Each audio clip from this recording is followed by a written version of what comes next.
Thanks for being here. Last two sessions, thanks for hanging around, sticking to the end of today's conference. So my name is Goodman Gu. I work for Boston-based Cogito. Yeah, I'm here to talk about using AI to empower a human, but not overpowered by AI. So this is me. A couple weeks ago, I was at the IBM Research Center in Yorktown, New York.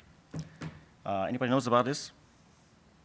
It's actually pretty popular. It's called the Jeopardy show. So I was there taking the picture. You can easily identify I was a fake champagne. The real champagne is Ken Jennings. So you also can easily identify Watson won this very competitive competition with a large margin. So that actually shocked the whole tech industry back in 2011, and also shocked the pop culture in the United States. So now we are 2018, 7 years.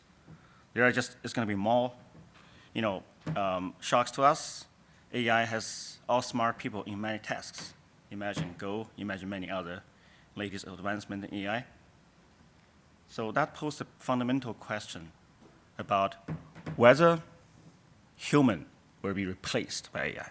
How many of you actually think so? Terminator? Yeah, or Terminator be true, if you believe that. How about the others? So you're not alone. So there's a famous, actually, opinion from the high-profile Stephen Hawking. He basically said, the development of a full artificial intelligence is going to spare the end of human race. But instead of worrying about, mass employment because of AI, I would argue, could that artificial intelligence be potentially the best thing ever invented for human beings? Could the game not you or me, machine or human, but rather you plus me? So the answer is possibly true. I deeply believe this. So there are many talks in this conference, like the one in the morning about Copilot, and yesterday how to build human-like support at Autodesk. So these are pretty good examples. So I'm going to cover two examples here today. The first is from my last job at Atlassian. So if you don't know Atlassian, we build team collaboration tools like Jira, Confluence, and this initiative called Stride for All. I'm going to talk about what I'm currently working on at Cogito, building Cogito Dialogue, and give you some first-hand experience about how actually some very concrete examples about the concept called augmented intelligence. So the reason I started work for Stride for All, so I used to work for Atlassian. I live in East Bay here in San Francisco Bay Area. I take the bar to work every day. This is actually literally my favorite ad at the bar station. I look at this, I said, wow. So we build software to empower our team members, let people to collaborate with each other more effectively. But are we addressing the whole population? Are we empower everybody? The answer is actually no. So there's 18 million people here, adults in the United States, who actually born with speech disorder, cannot really speak. And worldwide, we have 17 million people using sign language as their primary language to communicate with other people. So it turns out if you are having a speech problem, a hearing problem, your chance of getting a job is only 47%, which is less than half about people do not have the disadvantage. So that's why we started this initiative at Atlassian last year, and we want to empower people who are born with disadvantages to be able to unleash their potential, to let them to participate in regular team collaboration, to communicate like regular people with other team members or other colleagues. So how we do that is basically we recognize with image recognition with deep learning of the signs when they actually sign to other people, turn that into a more image recognition problem. Then we can convert those signs into text and lifelike speech, so you can feel like as if they are talking. So this is a quick example here, demo here, how that might look for kind of just recognize the sign. You see this is my colleague, is basically pointing to her hands, sign different alphabets of sign language, American Sign Language. The system can instantly recognize which alphabet is going to be. A baby step. First, you recognize alphabet, then you recognize words, then you recognize sentences, right? Take a baby step at a time. But how could that be in the future? It could be like this. It's these people who cannot really talk can sign to the camera, and people can instantly understand what she actually means. Even we can play back that audio, just like as if she is speaking.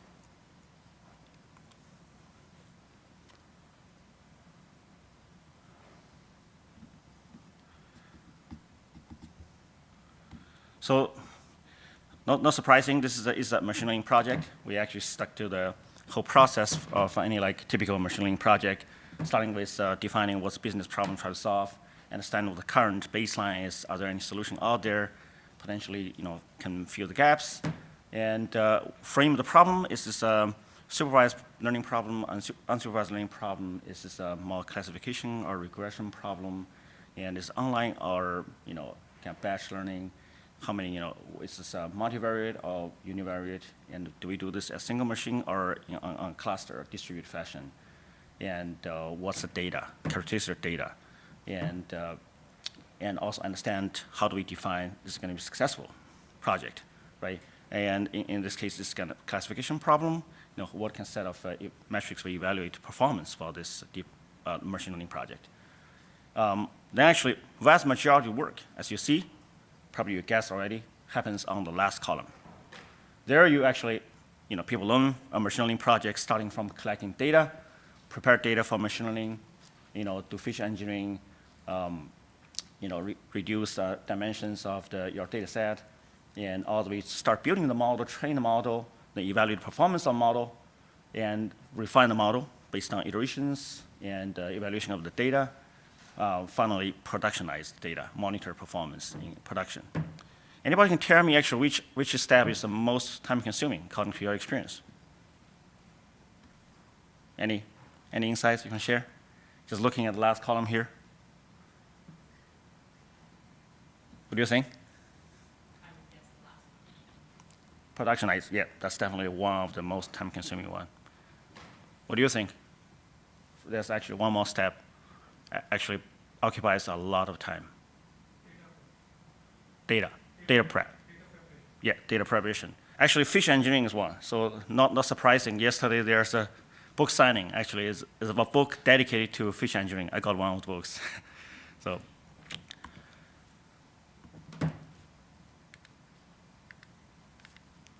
Okay. So this is as I said, it's a classification problem. So what we use for building this model, as you might already aware of, is a TensorFlow backend with a Keras frontend, and we use a couple of relatively sophisticated tools like early stopping model checkpoints, regularization mechanism like batch normalization, and we also do quite a bit of processing with convolutional neural nets. So you see the sum of that, actually, the architecture reflect that. So this is just like, when we start to configure the model, this concept is called a hyperparameter, right? So we configure the hyperparameters like the ones we defined here, batch size, number of classes. In this case, because we are recognizing alphabets, there's 26 different alphabets for American Sign Language. And we use Atom as an optimizer for the dense layer, and ReLU for activation, and output activation is basically the last step is softmax for 26 classes. And we evaluation loss function with category cross entropy, and also the accuracy. There's some configuration about how many nodes we use for convolutional neural nets, and in order to prevent overfitting, we introduce some of the dropout layer. That's configuration for how much we drop out. and define for image input, also label encoder, and if you do early stopping to prevent overfitting, so that's some configuration for the model.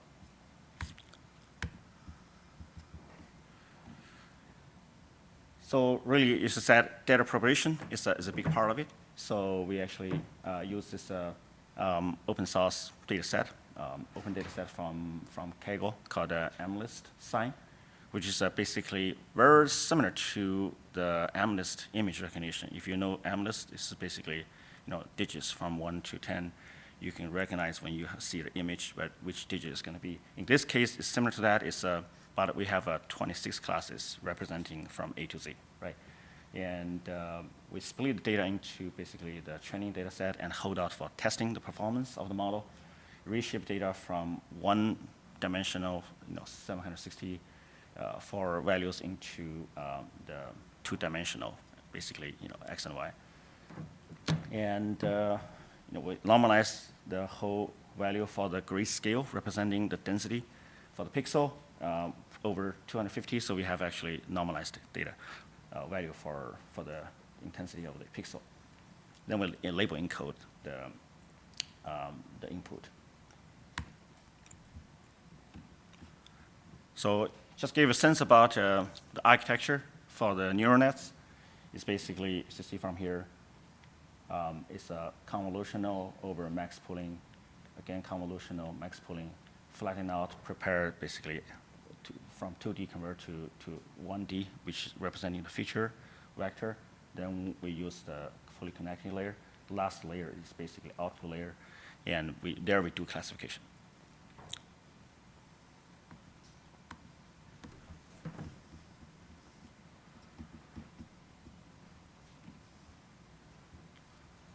So this is a more kind of graphic representation for that architecture. And obviously, once we define the model, we're going to basically compile the model and start training with the fit function.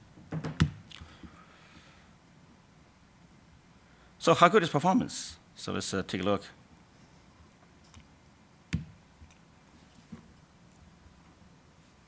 The clicker's not working fine.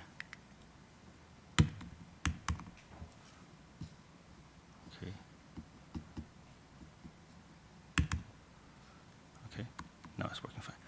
So basically, for image recognition for 26 classes, we achieved over 97% of accuracy.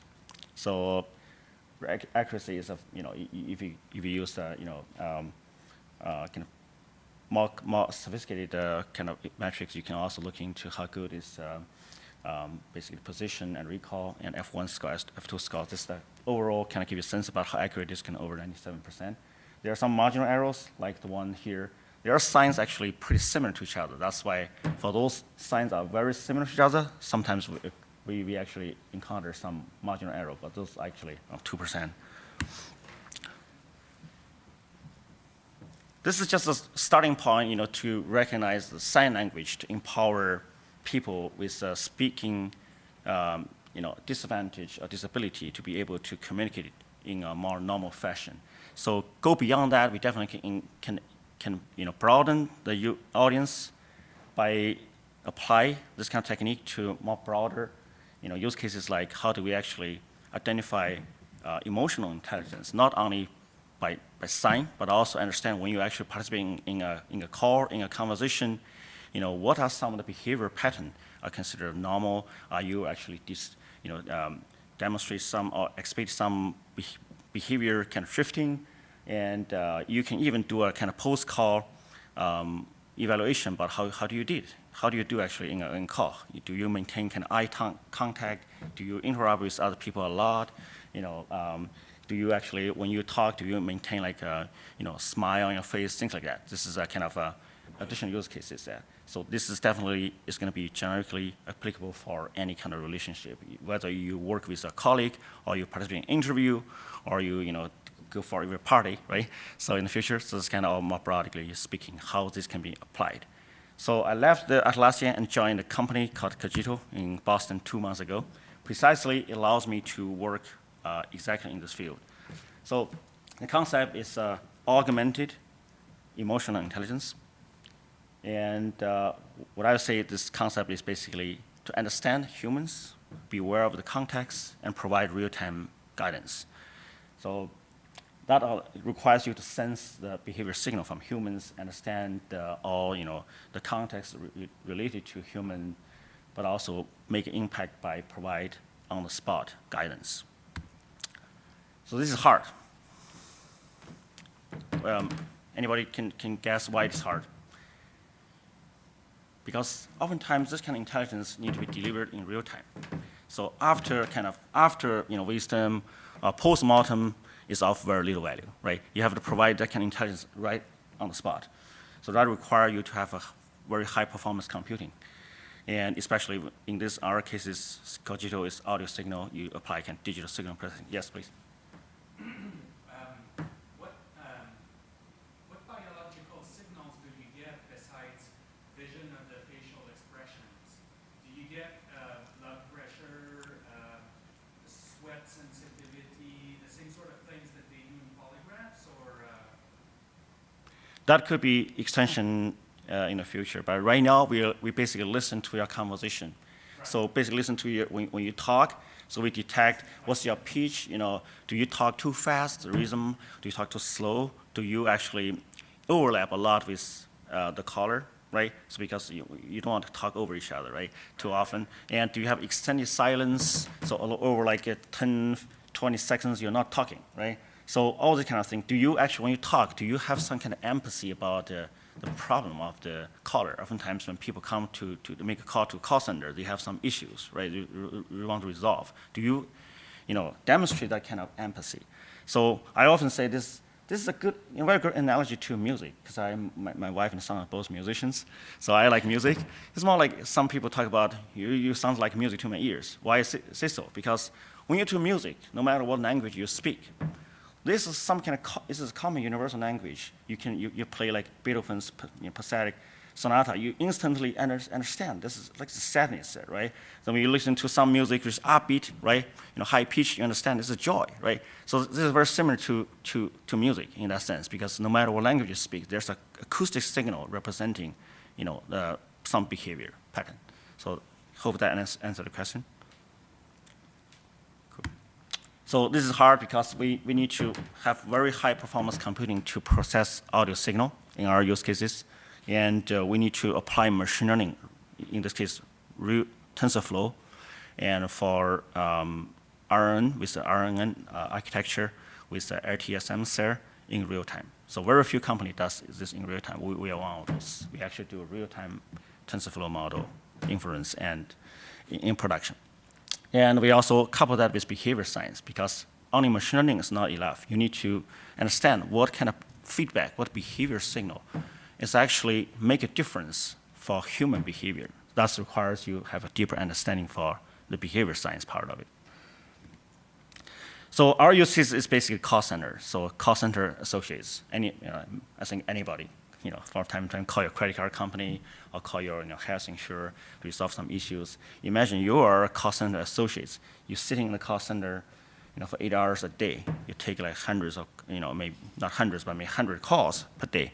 That's drain your kind of, your kind of cognitive ability very soon. So if you're repeating the same issue over and over again, you soon actually cannot control your temper sometimes, right? So it's hard. It's a kind of compassion. You might in the morning you have good empathy to what the problem for the callers in the afternoon that somehow disappeared. So this is actually a real problem. If you look, you ever visit a call center, you will see actually they actually have a dozen screens on their computer. They actually have it's a very stressful job actually to look at, to gather all the information, to be able to provide feedback information, resolve issues in pretty much near real time. So this is actually a hard job. So more importantly, this kind of emotional intelligence, as I said earlier on, only of value if you delivered at the moment of truth. That means on the spot during the call, not after call. You have to provide that ability to recognize are there any shifting for behavior pattern during the call, maybe within seconds. That is actually of value. From business understanding, just simple automation will not cut it. The reason being, this study by a top 5 card issuer here in the United States. They said they spent $350 million, over the last 5 years on digitizing customer experience. So their NPS, which is a Net Promoter Score, which is an indicator for how good the customer actually satisfies with your product or service, actually plateaued. If you see like the curve here, degree of automation alone, digitization, will not actually really improve your customer loyalty, your customer experience. So we need to make that emotional connect. So what are a typical connect here? Like when you're talking, in this case, call center, not whole lot of period of silence. If you have like pause for 20 seconds, when I can make a call, I will doubt whether the associate is checking the stock price on his phone or playing in a Candy Crush, right? So you have to have like empathy, because the caller call you, they have a problem. You need to have some kind of sympathy, understand their problem, not repeating the same issue again and again. I tell you once this problem, you understand that instantly, and not talk over your caller, especially if that happens multiple times. This is a frustrating experience, right? So that asks basically the agent to make a better connection with the customer with the help of the technology. The technology helps you to get better sense what kind of behavior signal is going to be, understand your context. Basically, when a caller make a call, we know what kind of caller is going to be, what industry or vertical is going to be, what time of day, what geography, and what potentially the context for the call is going to be. That we can provide you a lot more relevant guidance to you. So by impact, I mean basically how we actually give you kind of behavior coaching for the call center associates. And the business, as a supervisor for the team, you'll be able to predict performance of the associates. And also, even sometimes if you know the call, is going to turning, downwind, and it's not trending to correct direction, you can jump right in to provide guidance or even take over the call. So save a customer, right? So that's kind of why it's make a difference. So as I said, audio signal is today we're working on, but we are also started to work on like how do we use text, natural language processing, to actually provide a broader context about the call context. So the reason for doing that is basically addressing the next slide is the dual model that we can make the notification or coaching a lot more relevant. So how does the product look like? Basically, if you're a call center associate, you see on your screen, there's like a mini screen here. You can see real time the signals, audio signal from your side and the caller side. Are there overlapping? Are there any silence? So we provide you basically real time notifications. For example, in this case, it's a notification about empathy queue. That means you're probably not providing enough empathy when the caller makes a call at this point of time. You should be providing, certain, certain like behavior pattern or conversation cues to associate with the problem the caller is calling. So that's just an example. So infrastructure-wise, it's not very different from many people doing machine learning. We run our whole infrastructure on AWS public cloud. Today we use AWS EC2, even some of the deep learning instances run our TensorFlow model. And we use Lambda basically to trigger event-based computing, and we use CloudFormation to automate our infrastructure. A lot of stuff is stored on S3, so it's well known. And what is actually about machine learning part is really, as I said early on, so we actually doing machine learning for audio signal today. And also we started doing Libic and NLP, but we started at the very beginning. It's all about audio signal processing and also machine learning over audio signal, not image processing, not NLP, as many other people working on. And we do a kind of feature mapping of audio signal using the RNN, recurrent neural nets, and with RTSM cells. And this is actually a classification problem. We classify our behavior pattern into normal behavior and abnormal behavior. Abnormal behavior is mapped into all the potential type of notification that you've ever seen. So what is special about the product is actually, like many people working on the NLP side, we do not work with words early on. So everything we work on is not verbal, nothing to do with words. We look at your conversation, look at audio, is the laughter, is the sighing, it's like you're taking, are you taking calls, letting other people talk, give a chance to other people to talk, the other side to talk, and are you talking back, as there any hints for hesitation? These are all from acoustic signal, not from the verbal kind of hints. And at this point in time, I'm working on basically how to combine the audio signal together with NLP. So we do speech recognition, automatic speech recognition to extract the words from the speech audio signal. We apply keyword spotting. We apply classification, sentiment analysis, topic modeling, even potentially down the line summarization for our call. That's the non-verbal, audio part. So how does it actually go? You wonder, actually, it's pretty impressive in terms of business results. So some of them clients reported over 10% sales boost, and handling time, which is tied to operational kind of cost, your bottom line, 10% reduction there. More importantly, increase of CSAT. That means your better customer satisfaction, more loyal customers, and you can have more recurring revenue and also potential referrals from existing customer for new customers. That's going to start the word of mouth marketing. And Humana is a client we work very closely with. So since they adopted Cogito, and they run an experiment in their production environment, control and versus Cogito, they saw basically over 6% increase their issue resolution overall, and 14% decrease in call time. So the call actually ended up shorter. That means to save your time. You can handle more calls for average associates. And 63% of increase for engagement. That's kind of impressive.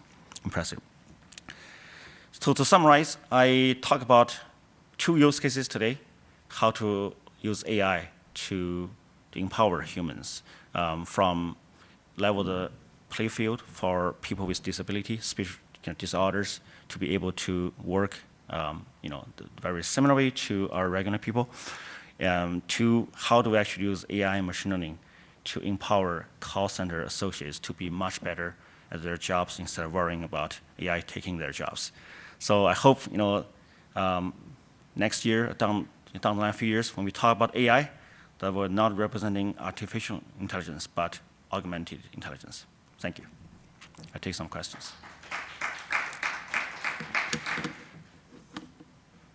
Yes, please.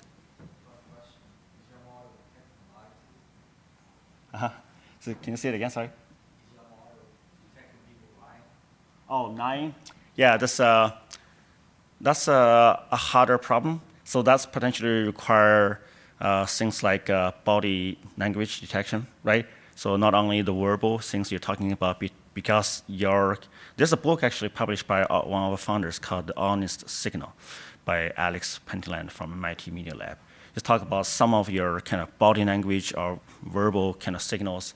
You cannot really hide it. So it's a good hint about actually potentially, as I said, lying, right? Because you could be smiling, but your body, kind of suggests you are actually not happy, right? Even you're smiling. So that's kind of lying, right?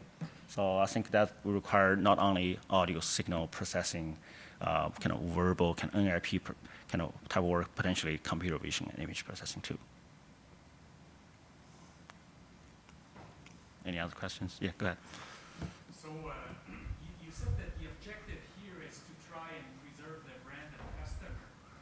But when engaging with a difficult customer, the service representative must have a certain degree of emotional distress as well. Is there an extension to this work or planning in this direction to make sure that after a service rep has been, say, escalated to, rather, the call has been escalated to someone else. To supervisor, the service rep can be, brought back to shape so that they can carry on doing their job properly? Yeah, I think this is definitely a good example, or we call it coachable moments, that the supervisor can jump in, either allow the associates to have a little pause to readjust their emotional kind of state, or provide coaching, right? So I was thinking, if the supervisor could say, if I were in your situation, how should I be talking? How should I behave? I think this is excellent, question. So we actually working on this as a concept for coachable moments. Maybe a little drink. Yeah. Okay, thanks. Any other questions? Good. I think that's all I have. Thank you for coming. So hope you enjoy the conference.